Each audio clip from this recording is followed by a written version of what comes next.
Imagine a medium-range bomber, originally built for accurate assaults from high altitudes, dramatically reconfigured as a low-flying vessel hunter, bristling with a battery of 8 nose-mounted machine guns. What transpires when sheer desperation sparks invention just 50 feet above the vast Pacific, hurtling at 250 miles per hour towards a Japanese destroyer? On the 3rd day of March, 1943, the Imperial Japanese Navy was about to confront a grim revelation to these inquiries, enduring 15 of the most harrowing minutes in naval combat history. Today, we delve into the remarkable account of how American ingenuity transformed the B-25 Mitchell bomber into an aerial gun platform capable of literally cleaving enemy ships apart, and how the modifications pioneered by one man fundamentally altered the trajectory of the Pacific War. This is not merely the chronicle of an aircraft crew, it is the saga of battlefield innovation, born from necessity and meticulously crafted by determined individuals, resulting in a weapon so formidable that Japan never again risked dispatching large convoys across the Bismarck Sea. This is the narrative of the 8-gun nose that compelled the Japanese to recognize they were engaged in an entirely new kind of conflict. The year was 1942, and America was on the defensive in the Pacific. Following the attack on Pearl Harbor, the fall of the Philippines, and the overrunning of Wake Island, the Japanese war machine appeared invincible. Their empire had expanded across immense oceanic distances, driven by a straightforward strategy: reinforce and resupply their garrisons with heavily protected convoys, while Allied forces remained too weakened to intervene. In the Southwest Pacific, General Douglas MacArthur's forces were precariously holding their ground. Allied bombers were indeed targeting Japanese convoys, but they employed outdated tactics. These involved high-altitude bombing runs by heavy B-17 flying fortresses, releasing ordnance from 20,000 feet, relying on gravity and chance to strike fast-moving vessels far below. The outcomes were predictably meager. Ship after ship reached its intended destination. Convoy after convoy successfully delivered troops and provisions to Japanese strongholds. Yet, within the maintenance hangars and workshops of the 5th Air Force, something new was taking shape, something destined to revolutionize naval warfare permanently. A seasoned veteran from Arkansas, known to all as Paul Pappy Gunn, was poised to demonstrate that the most groundbreaking weaponry often originates not in corporate boardrooms or military academies, but in the hands of a mechanic confronting a problem and possessing the audacity to disregard established regulations. The pivotal moment was rapidly approaching, the Battle of the Bismarck Sea, and when that moment arrived, the Japanese would discover that American medium bombers had developed formidable offensive capabilities. Paul Pappy Gunn was never intended to be an architect of aerial combat innovation. Born in Quitman, Arkansas, in 1899, he left school after the 6th grade and enlisted in the Navy as a youth, harboring dreams of becoming a pilot, but lacking the formal education for officer candidacy. Instead, he became an aviation mechanic, gaining an intimate understanding of aircraft and diligently saving every cent to purchase a surplus seaplane and teach himself to fly. By the time World War II erupted, Papy had amassed 20 years of service as an enlisted naval aviator, a distinguished designation known as a naval aviation pilot. He had flown from America's pioneering aircraft carriers, including the USS Langley, Lexington, and Saratoga. He had cultivated a talent for improvisation, innovation, and making do with available resources. When the Navy finally extended him an offer to become an officer, he was already 40 years old, an age considered advanced for a pilot. However, Papy had already retired from the Navy by then. He had relocated to the Philippines with his wife Polly and their 4 children, where he established Philippine Airlines, operating a fleet of 4 Red Beechcraft aircraft. It was a modest existence, transporting passengers between islands, building a venture from the ground up. Then, December 7th, 1941, irrevocably altered everything. When the Japanese invaded the Philippines, Papy's family found themselves trapped. His wife and children were interned in the Santo Tomas internment camp in Manila, while Papy managed to escape to Australia with a small contingent of American personnel. The Japanese had seized his airline, his home, and his family. But in doing so, they had also ignited something potent, a man with nothing left to lose, and 2 decades of aviation expertise burning with a desire for retribution. The Army Air Corps commissioned him as a captain and assigned him to active duty. What they gained was an individual fixated on devising superior methods for destroying Japanese vessels. Pappy Gunn grasped a fundamental truth that high-ranking officers overlooked. You cannot effectively sink ships from 20,000 feet. One must descend into the fray, close enough for the enemy to perceive the whites of your eyes, where every projectile carries decisive weight. The core challenge confronting Allied forces in the Pacific was simple, yet seemingly insurmountable. How to neutralize enemy ships when existing weaponry was ill-suited for the task. Traditional naval doctrine dictated that ships engage ships and aircraft engage aircraft. However, across the vast expanse of the Pacific, there was an insufficient number of Allied warships to intercept every Japanese convoy.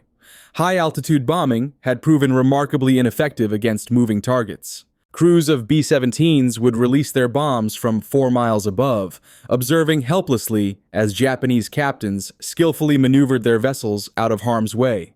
The bombs would detonate harmlessly in the ocean, while the convoy continued its journey, delivering vital troops and supplies to bolster Japanese positions.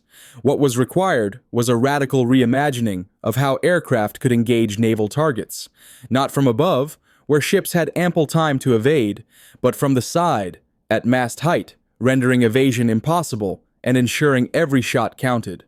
This represented not merely a tactical adjustment, but a profound conceptual shift, challenging every established notion of aerial and maritime combat. Pappy Gunn perceived the solution through a mechanic's lens. The idea was to take a medium bomber, an aircraft possessing range, speed, and stability, and transform it into a flying gunship.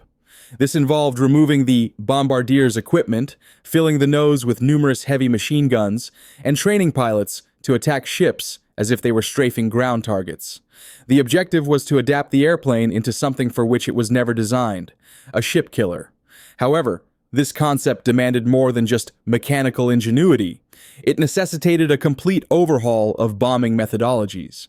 Instead of releasing ordnance from high altitudes, these modified bombers would employ skip bombing. They would race in at wave-top level, skipping bombs across the water's surface like stones, causing them to impact the sides of ships where armor plating was thinnest. The elegance of Papy's design lay in its brutal simplicity, overwhelming the enemy with firepower they could not effectively counter. Japanese vessels were engineered to defend against high-altitude bombers and other warships, not against aircraft capable of strafing their decks while simultaneously employing skip bombing against their hulls. During the summer of 1942, in collaboration with Jack Fox, a representative from North American aviation, Pappy Gunn commenced his groundbreaking work on American air power. They initially focused on the Douglas A-20 Havoc light bomber, but it was the B-25 Mitchell that would ultimately become their masterpiece. The process involved a blend of engineering brilliance and resourceful acquisition. Papy and his team would salvage 50-caliber machine guns from downed fighters that would never fly again. They would strip out the bombardier compartments from B-25s, packing the nose with as many heavy machine guns as physically possible. Early modifications featured 4 guns, then 6. Eventually, some B-25s would be equipped with an astonishing 18 forward-firing 50-caliber machine guns, providing firepower equivalent to 3 P-51 Mustang fighters concentrated in a single nose. However, the guns were only one part of the equation. These modified bombers required new operational tactics to match their enhanced capabilities. Pilots had to master flying at wave-top altitudes, navigating between enemy ships while under intense anti-aircraft fire. They had to perfect skip bombing, a technique demanding precise timing, unwavering resolve, and absolute confidence in their aircraft. The skip bombing method proved devastatingly effective. Flying 50 feet above the water, pilots would release 500-pound bombs that would bounce across the ocean's surface akin to skipping stones, striking enemy ships at or just below the waterline, the most vulnerable areas of any vessel. Concurrently, the concentrated firepower from the nose guns would sweep enemy decks clear of anti-aircraft crews, incapacitating the enemy's defensive capabilities. General George Kenney, commander of the 5th Air Force, immediately recognized the potential of Pappy's innovations. He appointed Gunn to his personal staff, granting him carte blanche to modify as many bombers as feasible. By early 1943, entire squadrons of these aerial gunships were combat-ready. The Japanese were entirely unaware of what awaited them. Their intelligence apparatus had no comprehension that American medium bombers could be reconfigured into such lethal anti-ship weapons. They continued to plan convoy operations under the assumption that they would encounter conventional high-altitude bombing attacks, which they had successfully repelled throughout 1942. Their assumptions were about to be catastrophically disproven. The transformation of the B-25 into a ship-destroying gunship signified more than just a tactical innovation.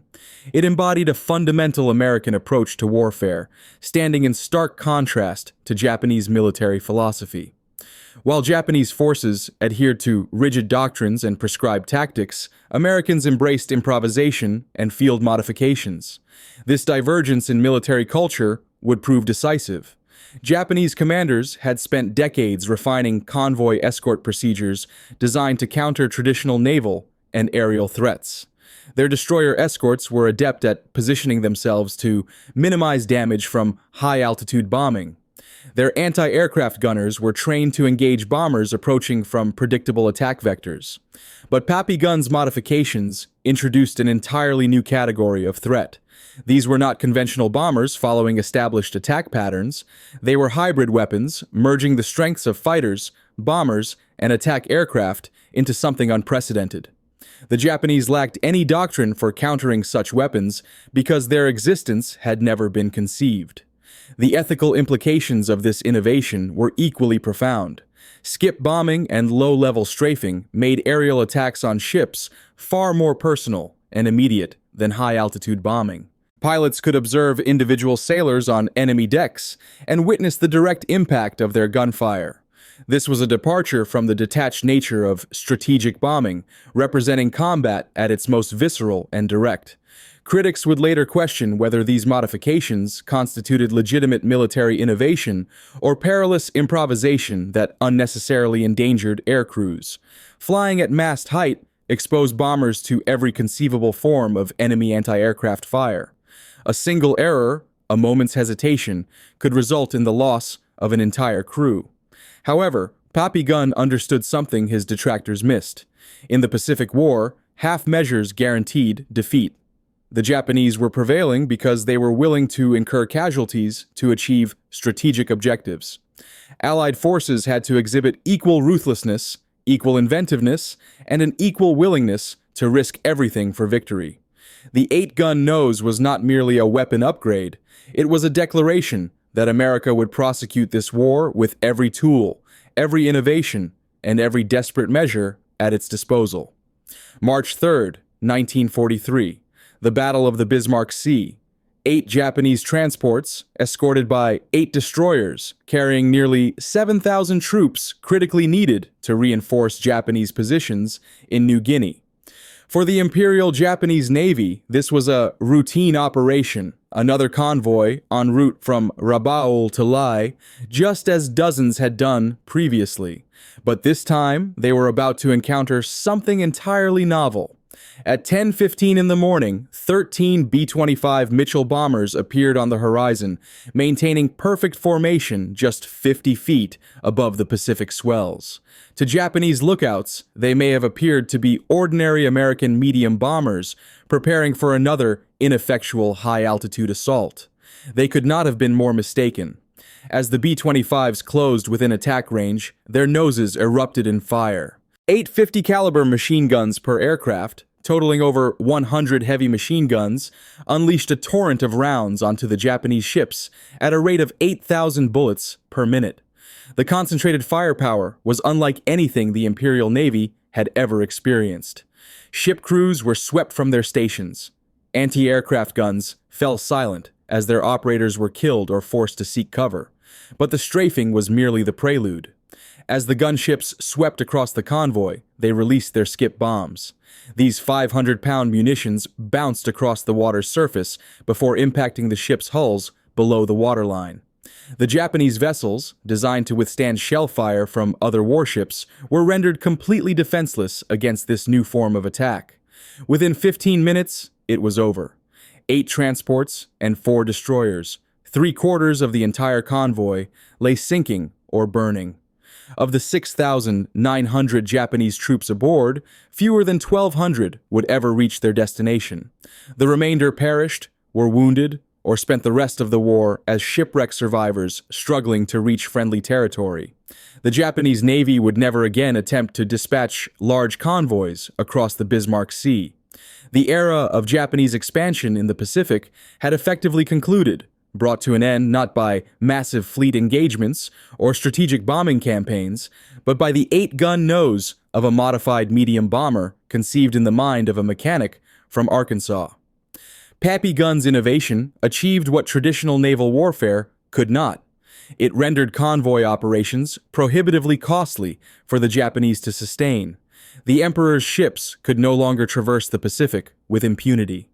America had discovered its ship killer, a weapon its enemy had never imagined could exist. Years later, General George Kenney would write that the Battle of the Bismarck Sea marked the turning point of the Pacific War, the moment when American air power demonstrated its ability to dominate the vast oceanic expanses that had seemed to belong to Japan eternally. And at the heart of that victory lay a simple truth. Sometimes the most devastating weapons stem not from engineering perfection, but from the desperate creativity of those who refuse to concede defeat.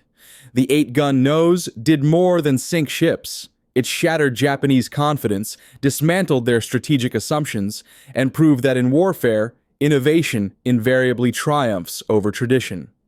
Paul Pappy Gunn, the 6th grade dropout from Arkansas, had altered the course of history with little more than salvaged machine guns and the courage to disregard every established rule. That is the true essence of American heroism. Not the capacity to obey orders, but the wisdom to know when to disobey them.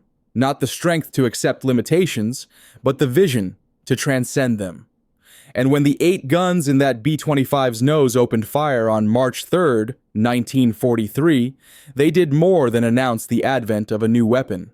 They proclaimed that America would perpetually innovate, continuously adapt, and ceaselessly discover new methods to safeguard freedom.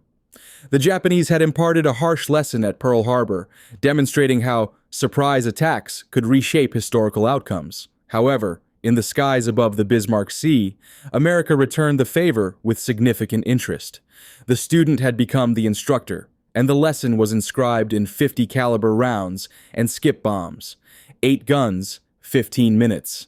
The dawn of the end for Japanese naval dominance in the Pacific.